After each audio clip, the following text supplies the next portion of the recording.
Welcome back to Reynolds Runabouts, everybody. This is Jeffrey Reynolds. In today's episode, I'm going to show you how I modified the windshield that came on this boat, even though I know it's not original. The windshield brackets are, and there was probably a replacement piece of plexiglass put on at some point. And the owner wanted to put a more proper curve to it, give it a little more sporty look, and cut it down about half, if close to it. So that's the procedure I decided to take, and I will show you how I did that.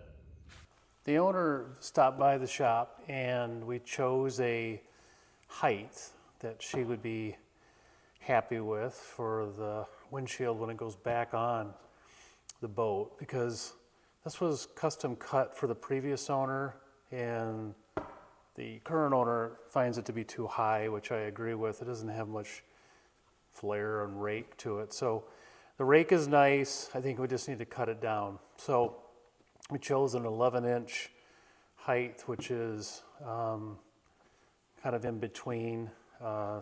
It's a little more than half on this, and kind of a consistent measurement with some of the other boats in the shop. So what I did is I marked it with blue tape and gave her that look, and then I added a radius to the corners. We're trying to save this glass, so I just took a piece of round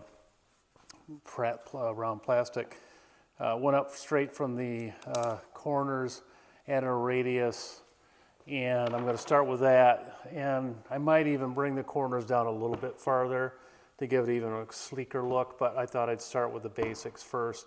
So I'm going to take it out of the windshield corners now, and those have to be sent off to the polisher since they're polished aluminum.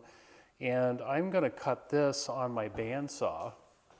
It's flat when I take it out, and it'll be a whole lot more controllable than maybe a saber saw. And then I'll go ahead and file and sand until I get the shape I like. And then I'll go ahead and do a cleanup.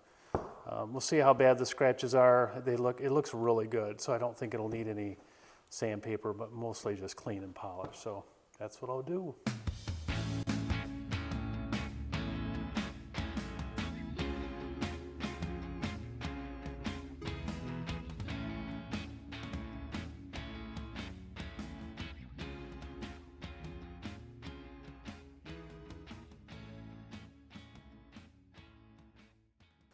I finished cutting out the windshield on my bandsaw.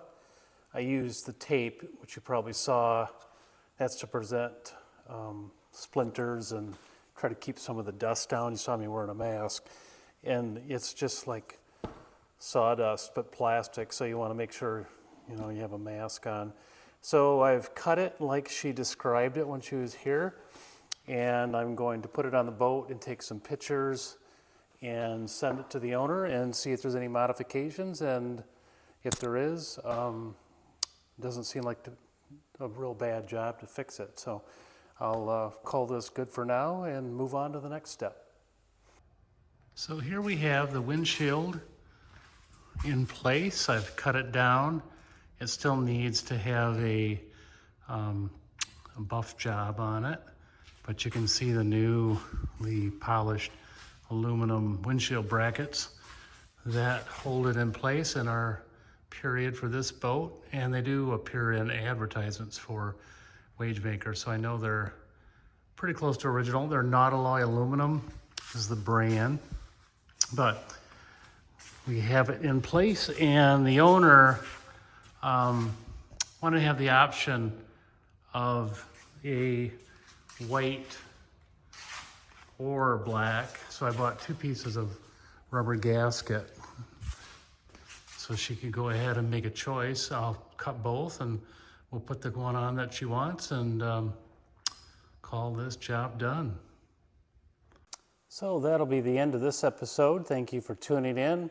If you're not a subscriber, please do so. It's always good to see those subscribers rise, and you'll also have weekly or bi-weekly updates when the videos drop on Wednesday mornings. Also, if you're enjoying the series or enjoyed this video in particular, please hit the like button. It's always nice to receive some positive feedback, and it shows me that people are liking what I'm doing or not. So it's all good. So I will see you in 2 weeks, and thank you for tuning in.